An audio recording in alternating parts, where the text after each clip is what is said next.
அஸ்ஸலாமு அலைக்கும். சிக்கந்தர்.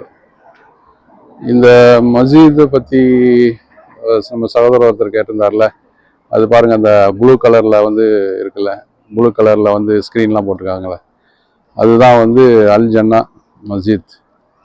இதுதான் மஸ்ஜித்து. வாங்க காமிக்கிறேன். இது பக்கத்தில் இதுக்கப்புறம்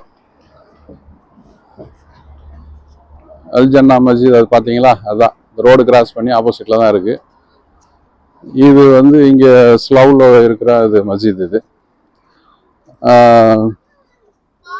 இதுக்கப்புறம் என்னன்னு சொன்னாக்கா, இப்போ நீங்கள் ஒரு சில விஷயங்கள் கேட்டிருந்தீங்க, அதை பற்றி நான் சொல்லலான்னு தான். இந்த ஏரியா வந்து பார்த்தீங்கன்னாக்கா எவ்வளோ பயங்கரமாக, அதாவது ஒரு பெரிய ஒரு ரிச் ஃபேமிலி இருக்கிற ஏரியா மாதிரி தான் இருக்குது. இங்கே வந்து இந்த கடைகளோ எந்த ஒரு பிஸ்னஸ் சென்டர் எதுவுமே இல்லை. இங்கேருந்து நம்ம வெளியில் கொஞ்சம் தூரம் போனோம், அந்த சைடு தான் இருக்குது. அதை தான் நான் இப்போ சொல்ல வர்றேன். என்னன்னு சொன்னாக்கா, இப்போ வந்து அந்த பிஸ்னஸ் ஆரம்பிக்கிறது வந்து இந்த ஏரியாவில் வந்து சாத்தியப்படுமான்னு எனக்கு தெரியல. இங்கேருந்து இந்த ஸ்டேஷனில் இருந்து இந்த ஸ்லவ் இந்த இதுக்கு பாருங்கள், ஸ்லவ் இதோடைய ஸ்டேஷன் பேர்.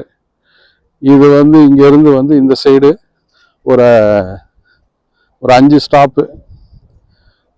ஸ்டாப்பில் வந்து ஃபஸ்ட்டு வந்து ஹேஸ் ஆலிங்டன் வரும். ஹேஸ் ஆலிங்டன், அது சரியாக எனக்கு வர மாட்டேங்குது வாயில்.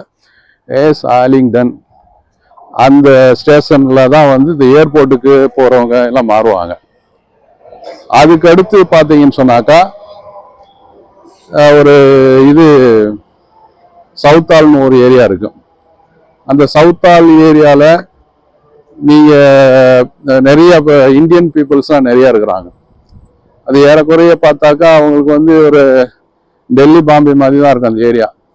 நிறைய கடைகள், நிறைய இதுவாக இருக்கும்.